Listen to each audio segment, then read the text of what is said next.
The umbrella name of this conference is Ephemera Art and Commerce. The intention being to explore some of the relationships between the fine arts and the commercial arts, both today and in the days of yesteryear. As for here in 2013, in this conference there will be speakers, a panel, a workshop addressing such relationships between art and design. This morning's three sessions are intended to work somewhat together as a somewhat integrated look into aspects of Victorian and other commercial design. David Jury's presentation and his fine book has provided us with some glimpses into the days before the profession of graphic design came into existence, the days when commercially printed work nonetheless displayed a surprising degree of sophistication often. Not always, a lot of job printing was awful, but some of it was quite good. That sophistication came from the talents of typesetters and printers and engravers, none of whom would have titled himself or herself as a graphic designer. Popular styles change constantly, and those changes are reflected in the fine arts and in the commercial arts. When it comes to printed ephemera, each of the available printing processes has its inherent disadvantages and advantages compared to the others. My contribution here will be simply some show and tell and to present some examples of Victorian-era printed ephemera which are reflective of some of the more interesting aspects of the era. The panel which immediately follows will let us hear from various folks very knowledgeable about these various reproduction/artistic processes and their advantages and limitations, or other aspects of that technology that they want to talk about. For far too many decades, the term Victorian design had become and has become something of a pejorative, a somewhat dismissive term that assumes that the Victorian era was an era of visual wretched excess and little but smarmy, flowery, overly sentimental, cluttered up design. And some of this evaluation emerged from the fine arts world of the 30s, the 40s, and the 50s, the Bauhaus that David mentioned and on, when artists and typographers and budding designers were instilled with what was seen as a radically different aesthetic. Clean, modern, minimalist, gridded, sans serif, form follows function. Decoration was dismissed as totally unnecessary clutter and a hindrance to the clarity of expression. But in more recent years, designers and typographers are looking back to the Victorian era with increasing enthusiasm and finding things to like, things to learn. I would like to take us through some examples of Victorian design, which to me anyhow are enlightening in one way or another. I've probably tried to crowd too many of them into my allotted time here, so I'll be moving quickly through a lot of it. Let's see if we can get through them. For those with further interest, my nonprofit commercial website has hundreds of other examples that people are welcome to look at some other time. This title slide, by the way, is interesting. That's actually a piece of original art by a guy named Savignon von Kampen, who was a partner in some I think it was New York or Philadelphia, I've forgotten which, I think New York, printing firms. And obviously he would do these kind of paintings and then convert those to printed pieces. And I mean, just the craftsmanship and the time, and I guess there is a laser pointer here somewhere. But you know, all of these little, David was talking about being able to draw, in this case, paint, you know, exactly parallel lines of exactly the size and size. I mean, it's all very skillful. Letterpress. From Gutenberg's invention of movable type in 1439, thank you, pretty much through the early to mid 1800s, most printing was letterpress printing, and it was book printing. Printers printed books, by and large. Now and then they would print something more ephemeral, such as a broadside or a trade card or a paper or a poster. But to do it, they used their relatively few familiar book-type fonts in the same familiar way, mostly centered horizontal line over centered horizontal line. David touched upon that a couple of times. This is, of course, an oversimplification, but it's generally true. Each individual piece of metal in letterpress or border element, each type high, as it's called, element, type high being slightly less than an inch, 0.9186 inches to be exact, was locked up in a form in a grid with all of the elements wedged horizontally and vertically to hold them in position, and then the top type-high surface was inked and pressed into paper. I mean, this is just something random, but it's what most printing looked like for centuries, really. Just few typefaces, centered one after the other. And whatever it was, it had to be locked up with using what's called furniture and coins and other things, but all ways of fixing in place what it was that they wanted to be able to print from. And it was all very simple. You can really see in something like this, even in the slide, I think sort of the bite of the letterpress. It would really press itself into the paper, and which is a nice thing. It's a nice effect. But basically, simple line over simple line over simple line, with type elements. Each one, each little segment of that is another piece of metal type that was locked up in the form at the same time, and then it gets a little more decorated than that last book page. Same thing, although they had one elaborate cut you'll see here in the middle, but otherwise it's the same old, the horizontal lines of types and a few typefaces. Another, this is by some job printer who is not particularly adept. I mean, you can see nothing is very level. It kind of wanders all over the place. Some of them got a little more elaborate. Here's somebody had the ambition to make something kind of architectural out of brass rules and their type, and to build a construction. It was possible, and some people did slightly more elaborate things.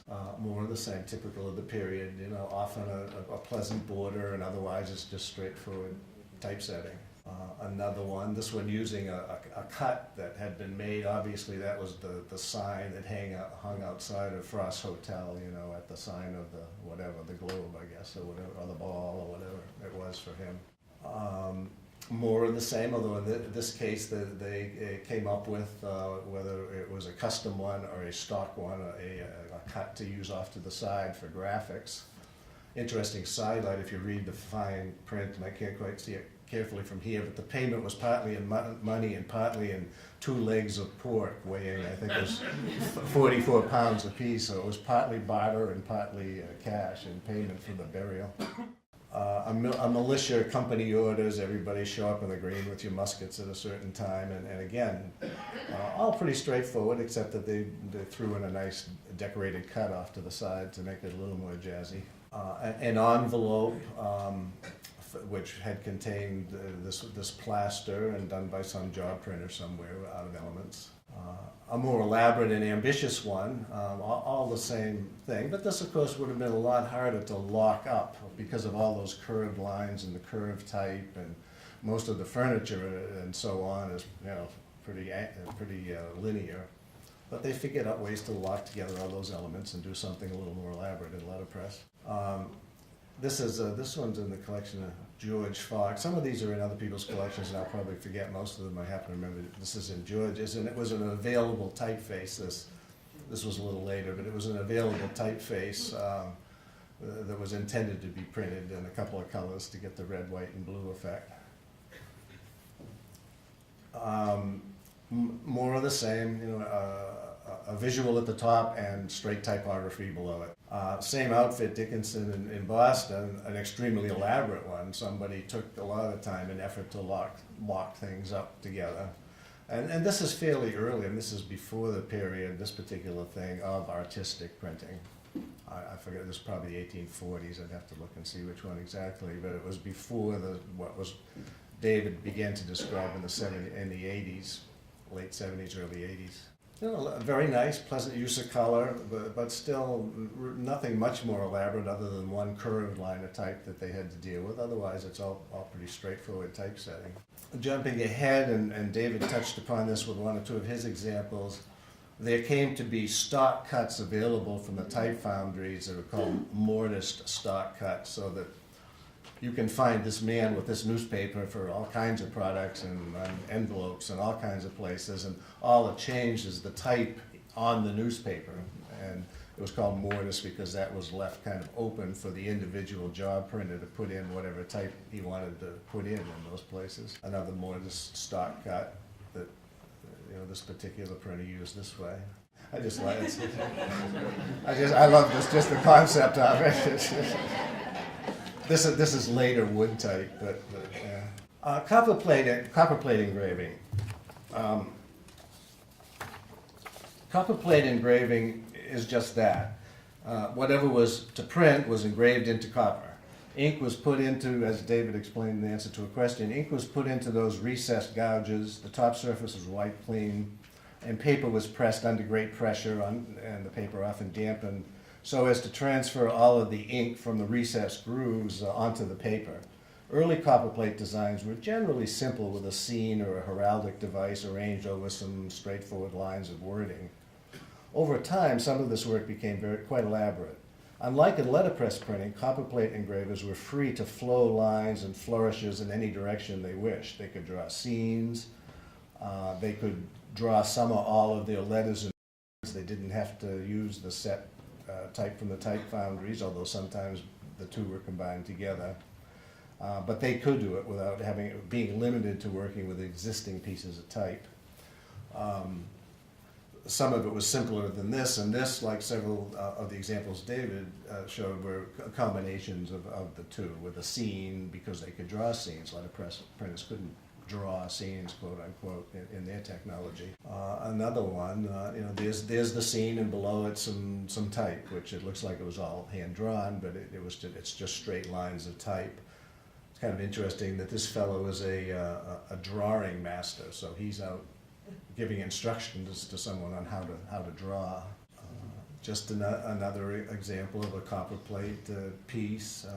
They got a little fancier with what they were doing with the type around the edges, but again, they began to have used the ability to bend things and have flourishes and ribbons, and a much more loose sense of design was possible. Another one, Abel Bowen was a well-known and major at the time. In fact, I think the first engraver in Boston, as I recall. He wasn't terribly skillful, but he was one of them, and he was an early one. And this is one of his own cards for his own work, a so-called trade card. It's on paper, as most in those days were. And this is something else he did to promote himself in the most boring and straightforward of ways.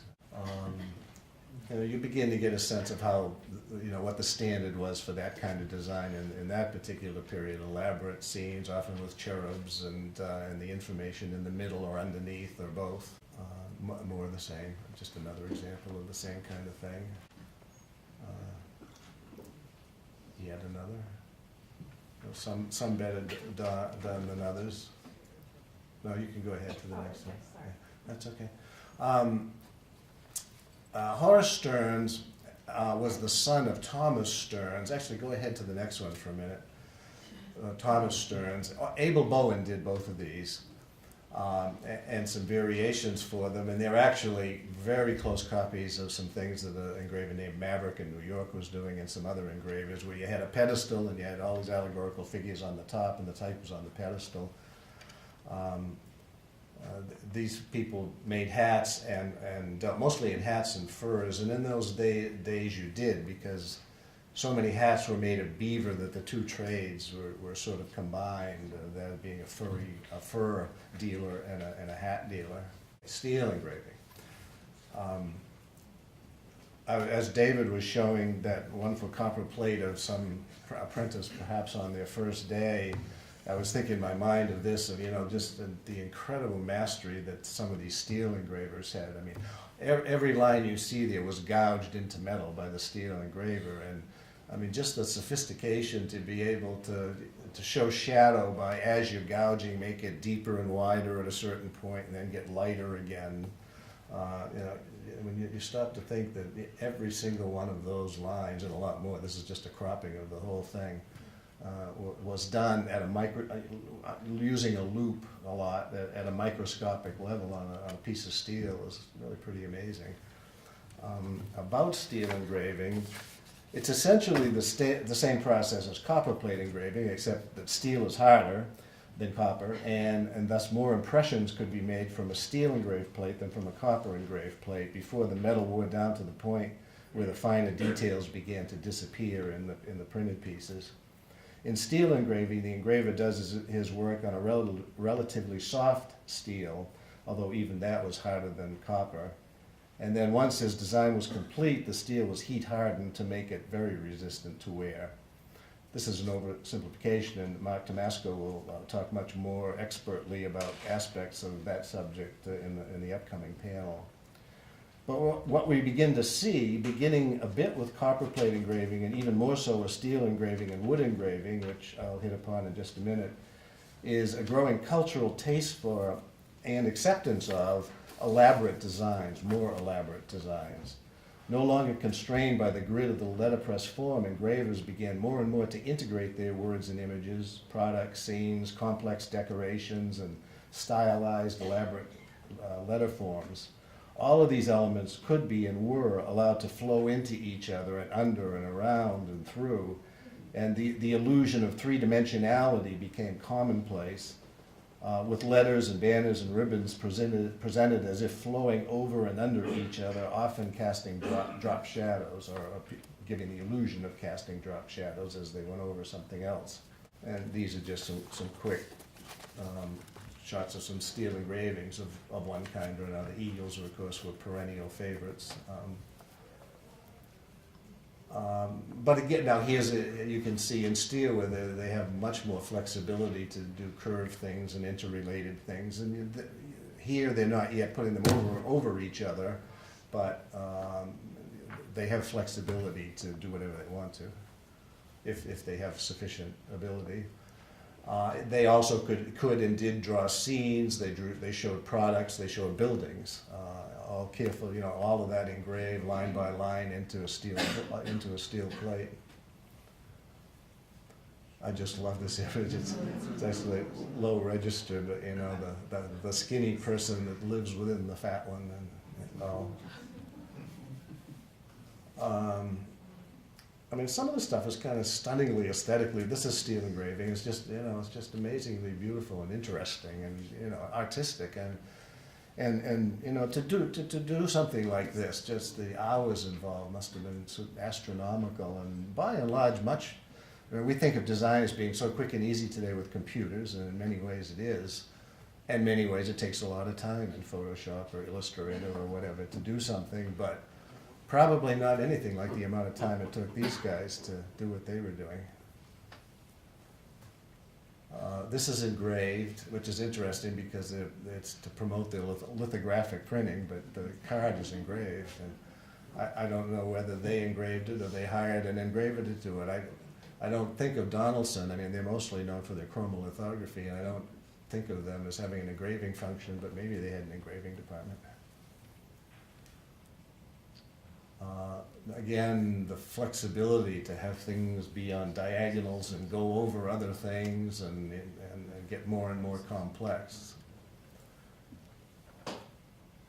Here's an even more extreme example. That's steel engraving, but I mean, just imagine the subtlety to draw the finer lines, to show shadows, and the shadows sort of tapering off to no shadows, and all of that. I mean, amazingly difficult and complex to execute in real life.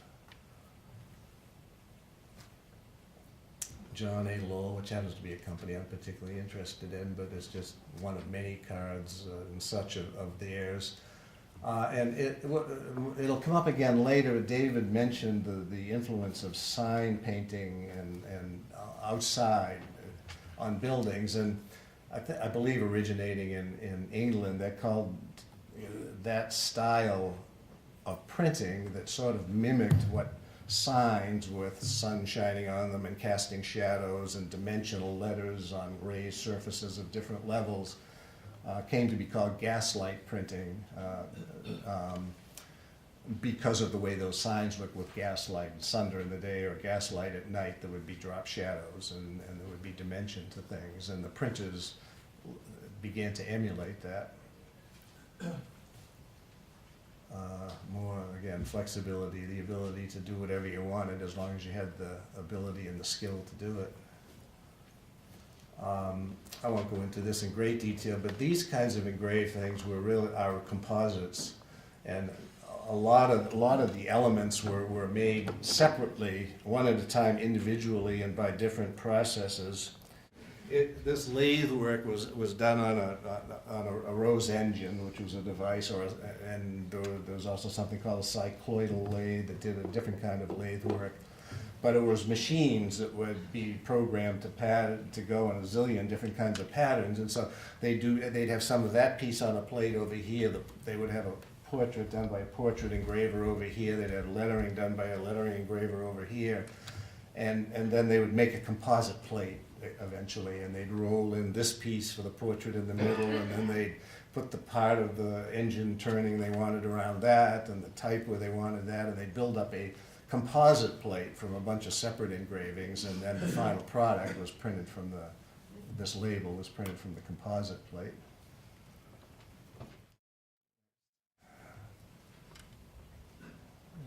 Now this is getting more into the elaborate gaslight sort of style as they went along.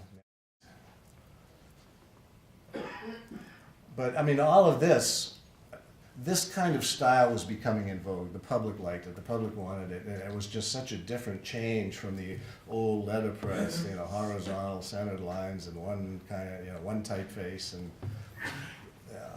this was just new and exciting at the time. These have been cut apart, but it's the front and back of a booklet which has an extensive amount of that kind of design work going on. This is a proof for a revenue stamp.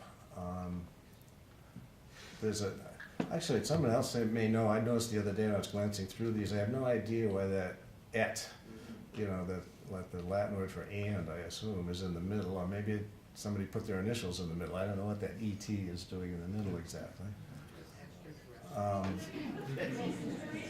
It's Purissima et Optima, I think. Yeah, Latin at the top. I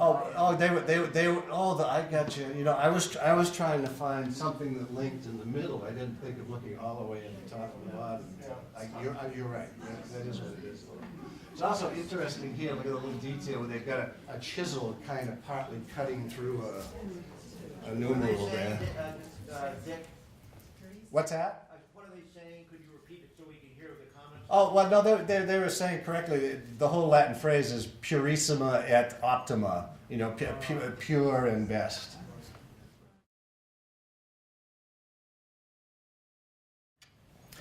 There's a sort of a sub-style, a late sub-style that sort of has always interested me. I call it soft engraving. I mean, this is engraved in steel engraving, but compare it to the Beethoven earlier on. It's not hard-edged steel engraving. They figured out how to do steel engravings that look like watercolors, which is really interesting and tricky, and interesting to me anyway. And that became it. This is another one. Both of these by John A. Lowell, and both of them in that kind of softer way of looking at engraving. Wood engraving. Wood engravers enjoyed the same freedoms as engravers in metal. Copperplate, steel, wood, each substrate had its own pros and cons, but in essence they were the same process and enjoyed similar freedoms of artistic expression. As an aside, the distinction is made between wood engraving into the hard end grain of a hard wood, and wood cuts made in the softer long grain of the side of a plank. With wood engraving, more so than with copper or steel engraving, it was not uncommon that the final printed piece would be a combination of wood engraving and metal type, or wood type later on. Wood engraving was generally created type high also, and so it could be locked up with the other elements in letterpress forms and printed, and they could be fairly easily combined together. A bit later, when lithography became widespread, existing wood cuts were commonly used in various projects and printed by lithography, even though they had originally been wood engravings. Many times it's not easy to determine exactly which process was used initially, especially as lithographic printers soon figured out various ways to transfer design elements originally done in steel or wood onto the lithostones and later their lithoplates.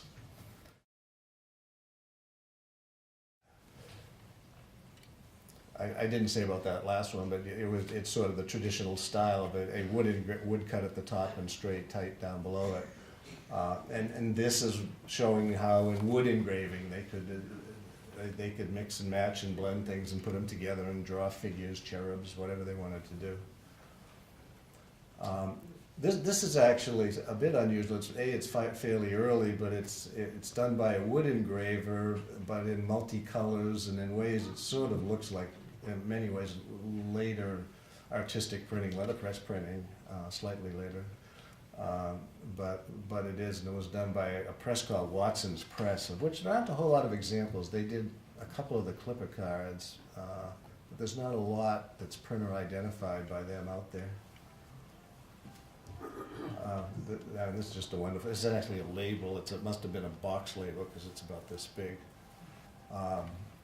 But so you begin, you know, they through that era, the 80s, the 70s, and the 80s, and into the 90s, they loved scrolls and ribbons and things. They just invented zillions of kinds of them, and the drop shadows that they seem to be casting. One thing you could do very well, and more quickly than in steel, you could do well in wood engraving, was scenes of one kind or another, because the wood is softer, it's a little quicker and easier to do the engraving. And so, you know, there are endless scenes and buildings and product pictures and cartoony things and whatever that were done with wood engraving. Lots of buildings, you know, showing the house or the building or the whatever.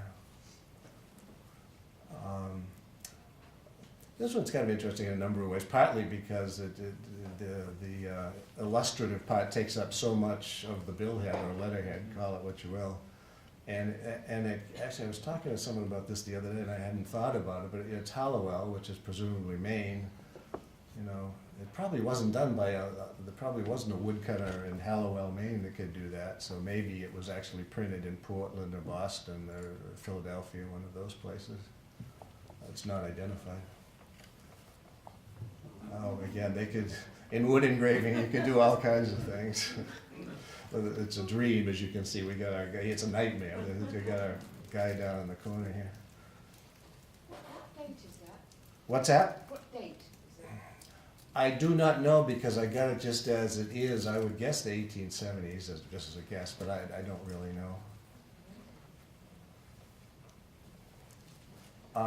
These guys, Crosscup and West, actually did you'll find their signature on lots and lots of wood engravings. They're not usually very sophisticated ones, but they did a huge volume of them. And this is an ad they did for themselves. Some things were pretty sophisticated. I mean, that really, it's also, this was probably done a little later in the period when David was talking about when part of what Earhart and Harpel did, and a couple others, was to get interested and interest the rest of the printers in using more subtle pastel colors and tint blocks, light tint blocks of one kind or another. And so here's a wood engraver who's incorporated some of that in the nice green background to what he has, and lets the white of the word wood engraver pop from the background. Very elaborate. It's more examples of elaborate stuff. I think this one might also be George's, but this is a bit unusual in that it's wood engraving, but it's in color, and so it took multiple registered impressions, you know, and different wood blocks to put it together. It's the same kind of thinking that eventually went into doing chromolithography, but by wood engraving printers.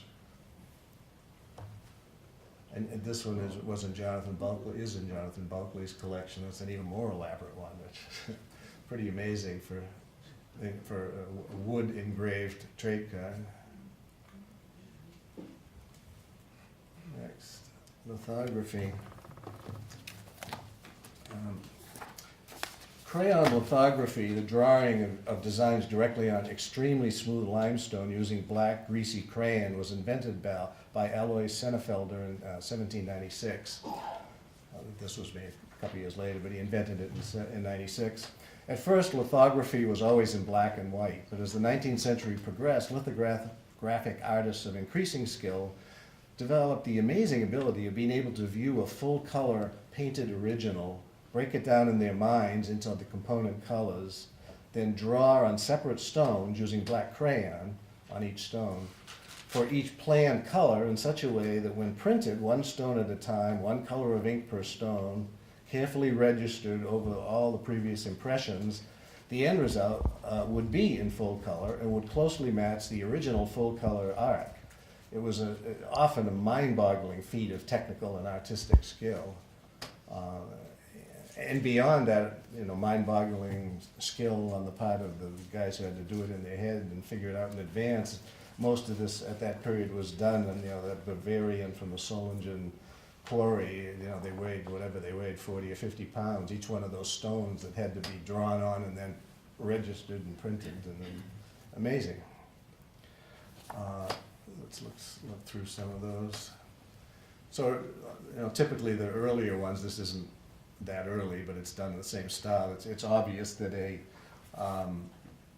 crayon was used in the process of it, and it was just printed in one ink. Yeah. When I say black, it didn't have to be black, but it was one ink generally. This one, the same thing, but they used a red ink to do it. Another of the same. This is an early stamp album for.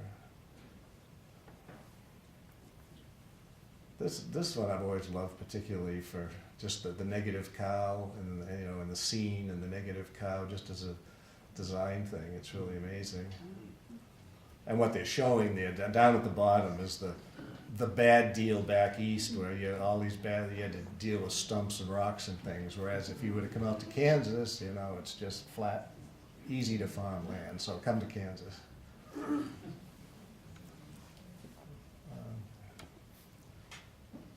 Lithography, chromolithography. It's a whole side topic, has nothing to do with this topic. I always particularly loved some of the wacky concepts that Victorians came up with, and there are many of them. They're wonderful. But this was done with that process of a bunch of individual stones that were all drawn in black ink, but then printed in various colors and all overlaid on top of each other.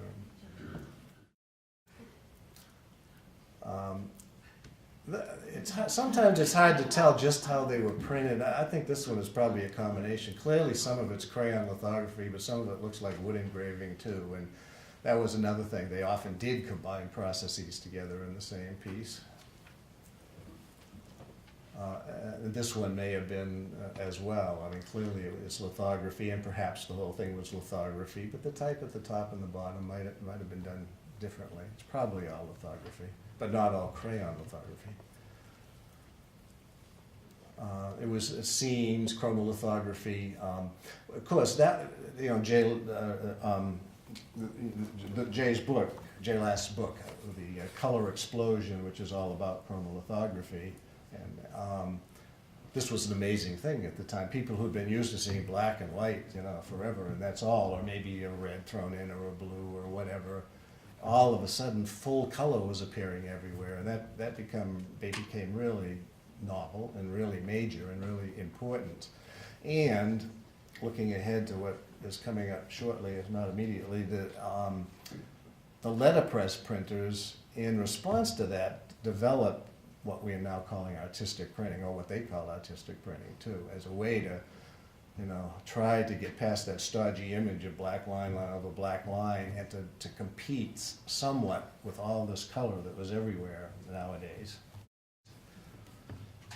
Just more full color chromolithography. That's one I've always loved. It's a big wall posters for the Grangers, but and all of this was, just as I say, extremely exciting to the world, because they'd never had color out there in the marketplace before, and companies had never had it to promote themselves with, and organizations like the Grangers here.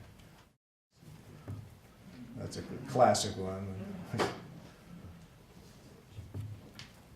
But again, because it's lithography, and by now not crayon probably, it was more advanced, but they had the total freedom to mix colors and images and drawings and whatever products, whatever they wanted to.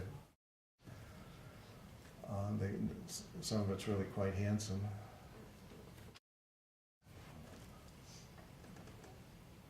Again, this one's probably wood engraving, I would say, but maybe not. It could be litho, or it could have. It could have been done either way.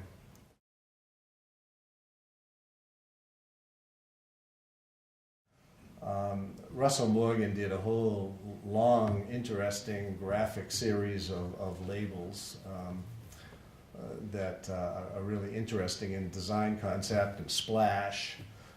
And they use the word designer. One of the things David, I think, didn't mention, but his book does, is he's interested in the question of when people began to designate themselves as designers, when that word sort of became a word that anybody would use, which was relatively late. And as he said, the printers did not have them. The ad agencies were set up. They had them, and they would promote themselves that way. In defense, eventually, the printers hired people, and I've forgotten the name of the man, but it's in his book, who was the first person hired by, a good designer who was hired by a printing company to be an in-house designer, and that was sort of a radical advancement in the process. Great place. It looks like a fun place to visit, this amusement park.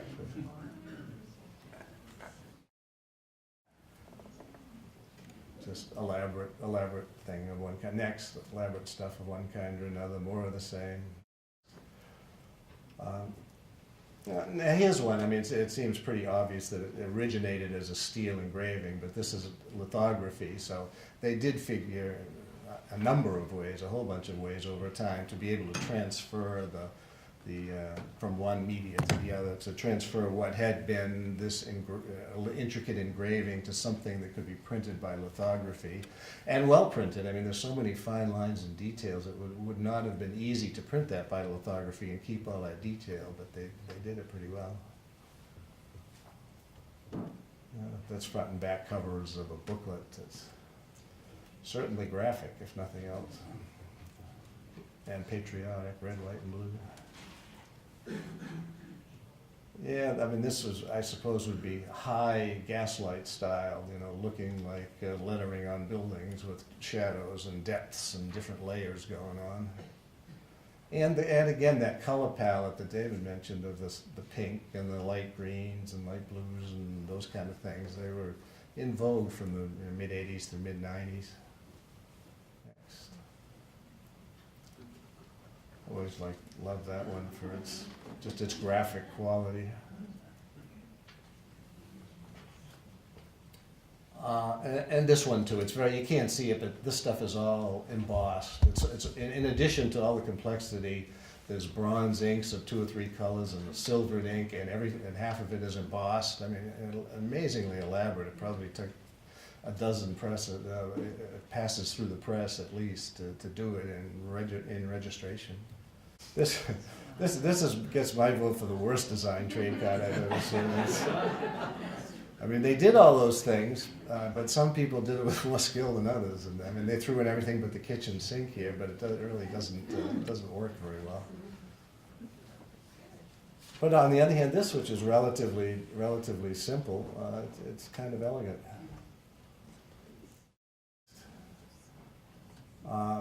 This is certainly in the style of, I can't read what it says, that fellow von Kampen on the first slide that had the painted piece. I mean, that's the sort of style a lot of what he produced was. All that colorful work on top of a black background that was probably all originally painted first and then converted over to lithography.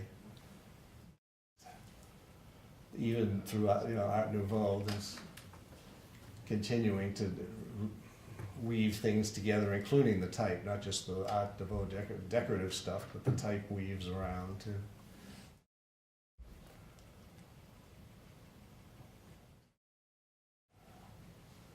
So yeah, some of it was very unusual for its day.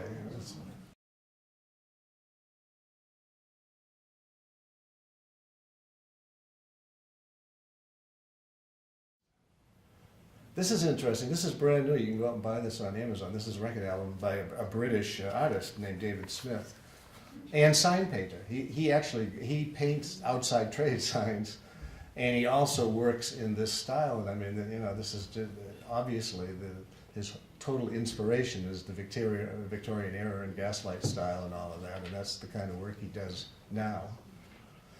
And this came out as a CD, but it also was made available as a vinyl album, and I bought that just to have the bigger example of it than on the CD.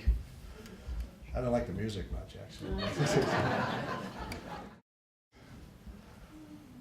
Letterpress, artistic printing.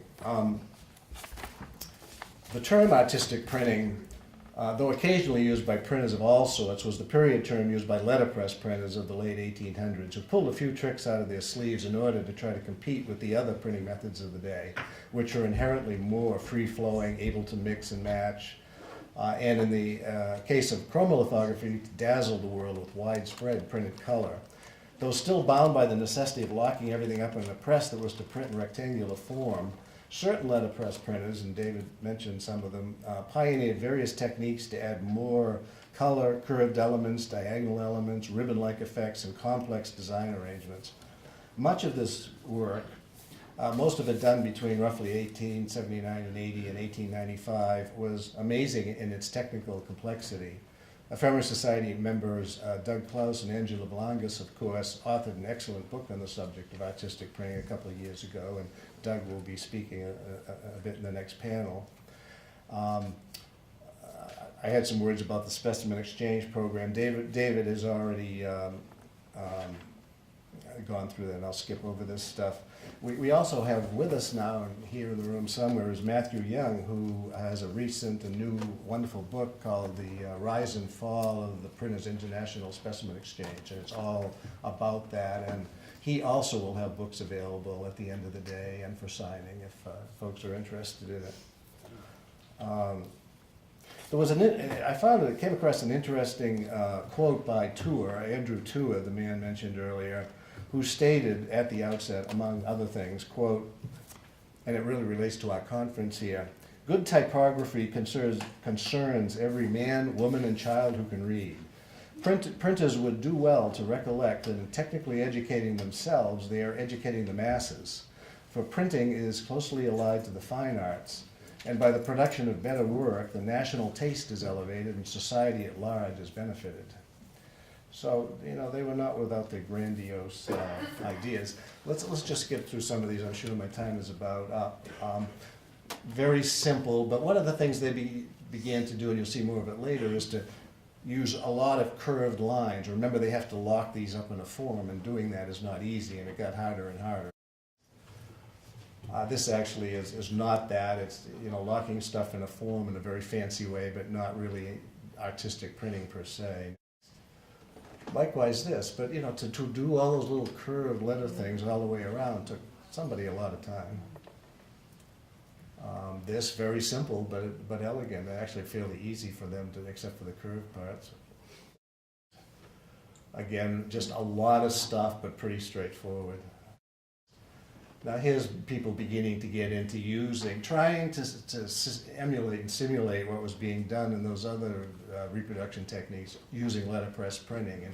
And each one of those lines is a brass rule and had to be cut to stop where it appears to go under the other, and then there was just a lot of cutting and work and then lock it up somehow so you could print it. Same thing, and this also was embossed heavily. Just type elements. That one is not really high.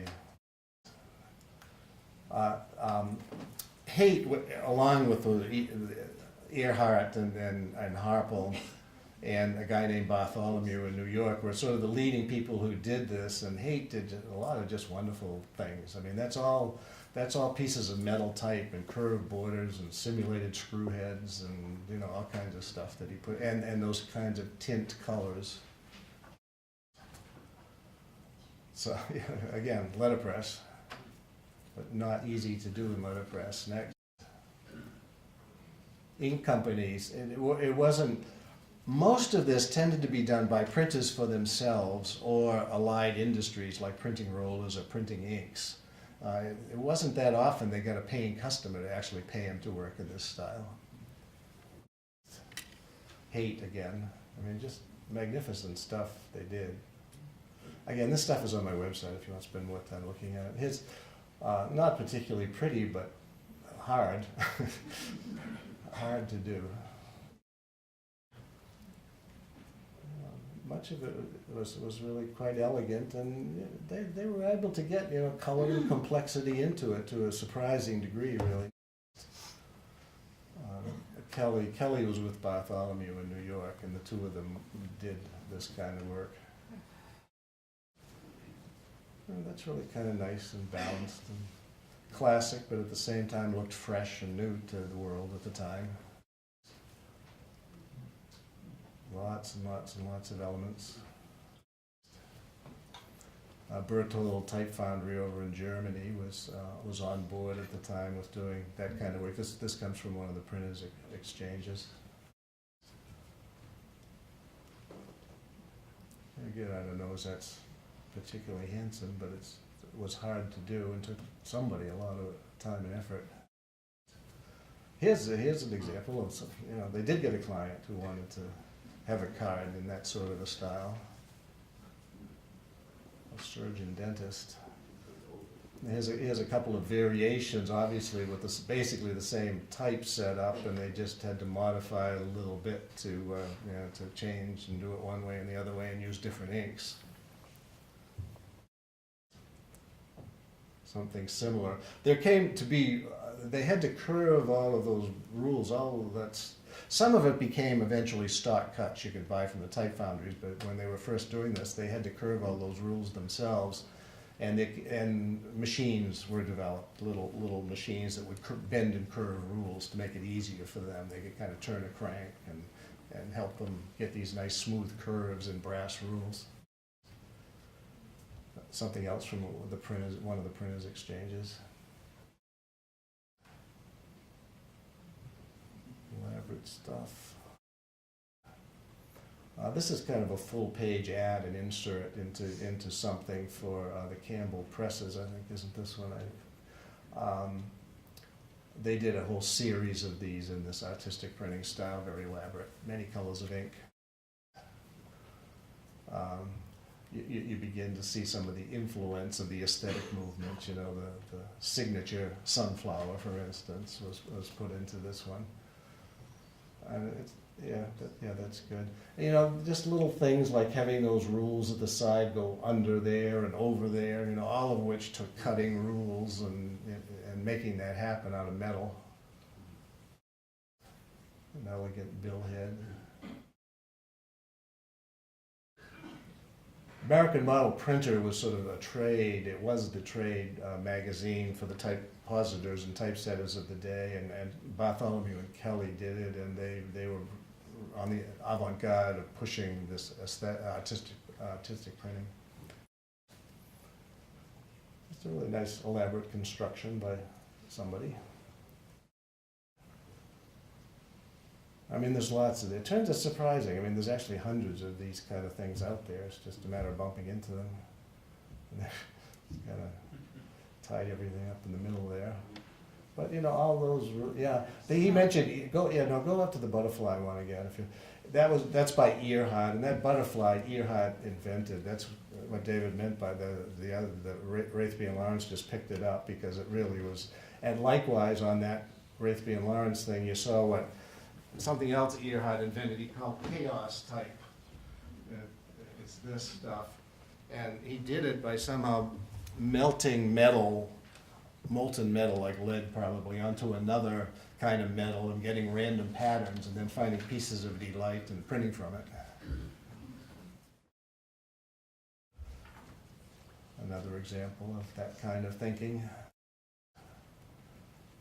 That's kind of an elegant little treat for a coal company. So there's another real client as opposed to a printer. This is a favorite of mine. I've got 2 or 3 things. Like they came out of the specimen exchanges by this Italian firm, but I mean, that looks to me like it could have been done yesterday or today. You know, it looks really modern to me. Yeah, it was 1893. This is just a little final side note, and I'd probably pass my time, but I'm about done.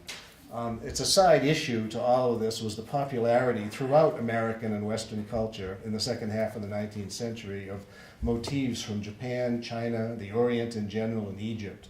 The fascination sprang from the preoccupations of the aesthetic movement and therein lies one strong connection between the fine arts and commercial arts. From the opening of Japan to the west by Commodore Perry in 1853, from the opening of China to the west from the 1840s on, from the popularity of the Mikado, the Gilbert and Sullivan comic opera, which first played in 1885, and from the many archaeological discoveries being made at the time in Egypt and elsewhere in Persia and in the Mideast. All of these exotic themes are found mixed throughout all of the printing and commercial design processes I've been discussing quite heavily at times.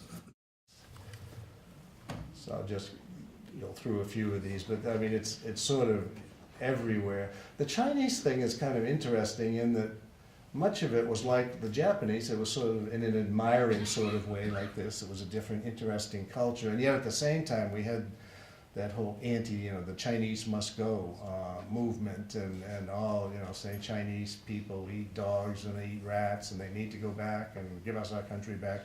But at the same time, we were showing them in admiring ways too. It was sort of schizophrenic, really. Another example. Go ahead. Another one. I'm just a fascination with with those kinds of themes. Some of it out of stock bits, as David was saying, and some of it not. Here's one that was actually done in Japan, but, in that same period. It's a label.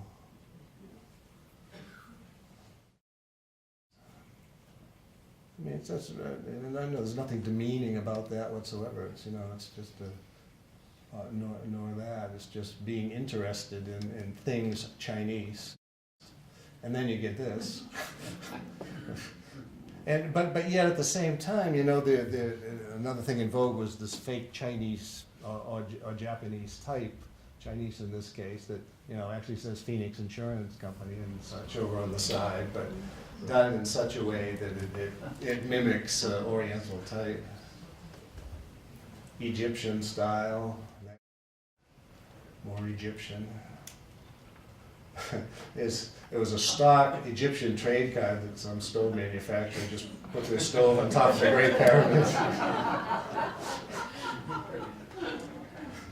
That's it.